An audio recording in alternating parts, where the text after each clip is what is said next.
Yang pertama itu dindingnya hijau. Dibuka dinding hijau, kuning.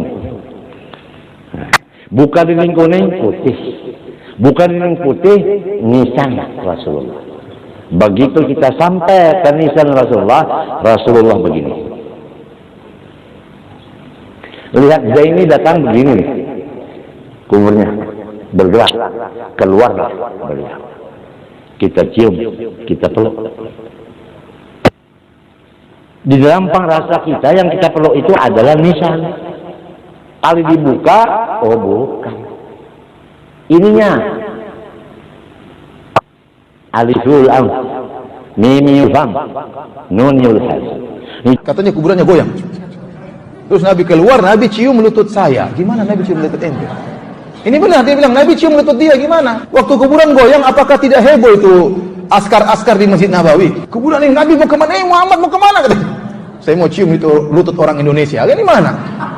Apa enggak heboh seperti itu? Boleh orang cita-cita, tapi kita punya otak berpikir apa benar seperti itu? Masa kejadian tersebut tidak terekam? Makanya saya katakan aneh. Di tahun sekarang, tahun 2000-an, Nabi keluar dari kuburan ketemu dengan orang. Sementara waktu Nabi meninggal, putrinya Fatimah menangis, sedih sampai sakit sampai meninggal. Nabi tidak pernah ketemu dengan apa? Putrinya. Nabi tidak pernah mengunjungi sahabat yang paling dicintai, Abu Bakar. Umar bin Khattab tidak pernah. Terus datang tahun 2000 ketemu dengan ente, apa kelebihannya ente? Sementara orang-orang yang Nabi cintai tidak pernah Nabi kunjungi. Assalamualaikum warahmatullahi wabarakatuh. Ikhwanan dan muslimin yang dimuliakan Allah.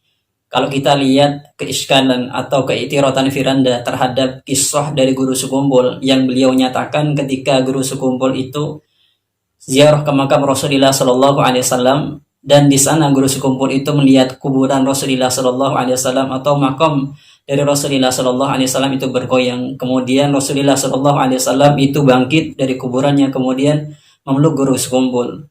Kemudian pernyataan Firanda itu mengatakan hal tersebut tidak mungkin. Apa tidak heboh orang-orang yang menyertai Guru Sekumpul, terutama askar-askar di sana?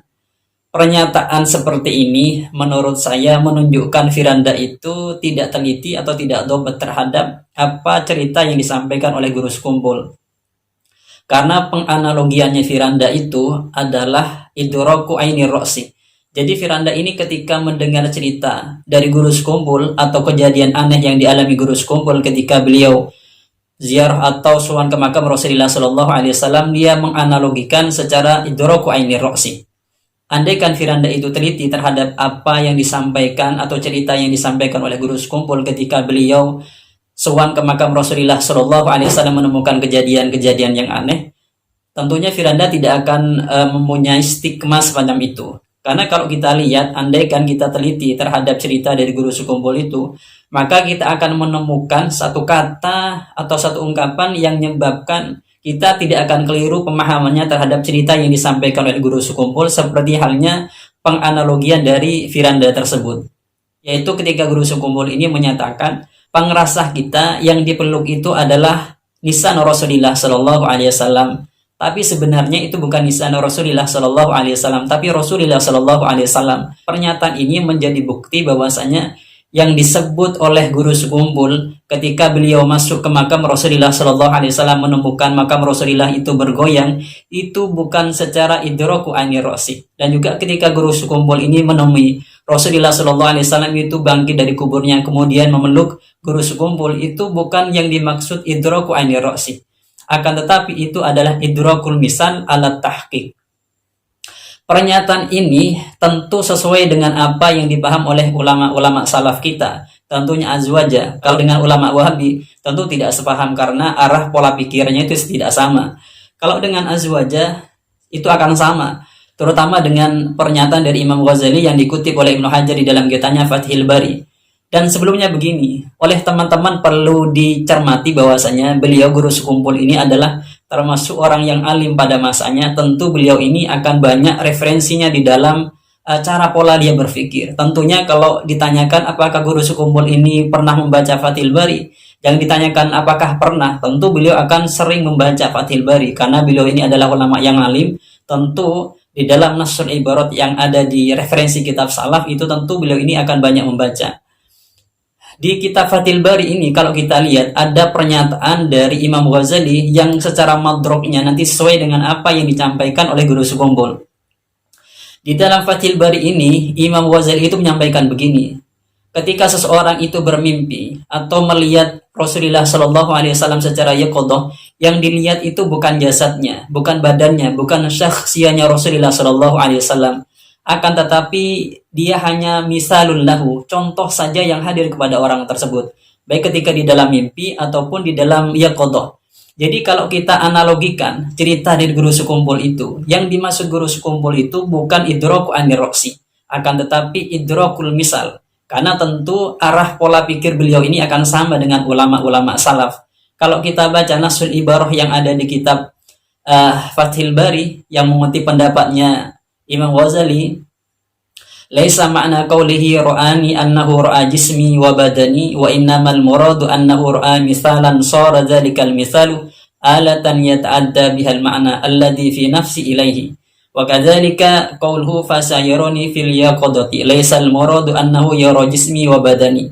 Yang dimaksud dalam ibarat ini oleh Imam Ghazali adalah ketika seseorang itu mengatakan dia pernah bermimpi, dia telah melihat Rasulullah Shallallahu Alaihi Wasallam secara jaga, yang dilihat bukan badannya, yang dilihat bukan jasadnya, akan tetapi misalnya saja. Beliau kan meneruskan ibarat ini dengan pernyataannya, bal huwa misalul lahu ala tahqiq. Itu hanya misal saja terhadap orang tersebut. Misal ini ada alat tahqiq, ada alat misal. Kalau yang datang kepada guru sekumpul itu adalah misal alat tahqiq. Kalau kita lihat yang datang kepada guru sekumpul itu bentuk Rasulullah Shallallahu Alaihi Wasallam itu alat tahqiq, karena yang misal yang datang kepada guru sekumpul itu adalah seperti halnya, salah satu cirinya adalah seperti beliau ketika hidup. Dalam artian bentuk wajahnya yang dilihat oleh guru sekumpul ini adalah bentuk Rasulullah Shallallahu Alaihi Wasallam ketika beliau masih hidup, yang digambarkan di beberapa redaksi hadis atau di syama'ilnya Rasulullah Shallallahu Alaihi Wasallam. Dan juga kalau kita lihat di dalam ibarat yang ada di dalam kitab Fathul Bari ini, Ibnu Hajar itu mengutip pendapatnya Ibnu Tin yang mengatakan, wa qala Ibnu Tini al-muradu man amana bihi fi hayatihi wa lam yarahu likaunihi hina idin ghaiban anhu fayakunu bihadza mubasysyiran likulli man amana bihi wa lam yarahu annahu la budda an yarahu fil yaqadati qabla mautihi. Artinya adalah, katanya Ibnu Tin ini atau pendapatnya Ibnu Tin ini menyatakan bahwasanya seseorang yang beriman kepada Rasulullah Shallallahu Alaihi Wasallam, orang yang beriman kepada Allah Subhanahu Wa Taala, ketika seseorang ini tidak pernah bertemu dengan Rasulullah Shallallahu Alaihi Wasallam, karena orang tersebut adalah ghaiban dari Rasulullah Shallallahu Alaihi Wasallam, maka orang ini suatu saat akan melihat Rasulullah Shallallahu Alaihi Wasallam sebelum dia meninggal. Jadi simpelnya begini, seseorang yang mengimani terhadap Rasulullah Shallallahu Alaihi Wasallam, dia akan pasti melihat Rasulullah Shallallahu Alaihi Wasallam secara yaqadhah. Itu menurut pendapatnya Ibnu Tin di dalam kitab Fathul Bari. Jadi kalau kita analogikan begini, analogi yang disampaikan oleh guru sekumpul itu adalah analogi yang sesuai dengan apa yang disampaikan oleh Imam Ghazali yang dikutip oleh Ibnu Hajar dalam kitabnya Fathul Bari yang menjelaskan arti hadis man ro'ani fil manami fasayaroni fil yaqadati. Ini menunjukkan bahwasanya idroknya guru sekumpul itu adalah idrokul misal alat tahqiq, yaitu melihat perumpamaan Rasulullah Shallallahu Alaihi Wasallam alat tahqiq, seperti halnya ciri-ciri ketika Rasulullah Shallallahu Alaihi Wasallam ini hidup. Bukan dalam artian idroknya guru sekumpul itu adalah idroku aini ro'si. Jadi firanda ini kalau kita lihat analoginya secara usul fikih, idroknya itu adalah ketika mentakhrij, kemudian ketika mentangkih dan mentahkikul manat, itu tidak sesuai dengan apa kisahnya dari guru sekumpul, sehingga tidak sesuainya ini dan tidak dobitnya ketika menganalisis sesuatu permasalahan, maka nanti ikhrajul hukminya itu tidak benar. Jadi ketika mengeluarkan, menyimpulkan ini tidak benar, maka itu tidak benar, karena ketika dia mendobit suatu masalah itu tidak benar. Seperti di dalam konsep usul fikih tadi, secara takhrij, sekihnya dan tahqiqnya itu tidak sesuai, sehingga nanti ikhrajul hukuminya tidak sesuai. Jadi kalau kita simpulkan, firanda ini secara analogi, di dalam menganalogi kisah atau pernyataan guru sekumpul ketika beliau ini bertemu dengan Rasulullah Shallallahu Alaihi Wasallam, itu fasid dari sisi pendobetannya, atau istilahnya itu tidak dobit di dalam menganalisis suatu kisah yang disampaikan oleh seseorang. Jadi kalau orang ini tidak dobit, maka hukum yang disampaikan atau ikhrajul hukumnya tentu tidak benar. Dan perlu diketahui oleh teman-teman netizen sekalian, terutama teman-teman Wahabi, idrok yang benar itu tidak berpatokan kepada gelar yang ada, akan tetapi idrok yang benar itu berpatokan kepada bagaimana dia mentobat satu masalah atau menganalisis atau meneliti satu masalah dengan benar sesuai konsep usul fikih yang ada, konsep kitab-kitab yang ada. Mungkin ini yang bisa saya sampaikan, semoga ini bermanfaat dan bisa menjadi referensi buat teman-teman netizen sekalian, terutama teman-teman Wahabi. Dari saya, Assalamualaikum warahmatullahi wabarakatuh.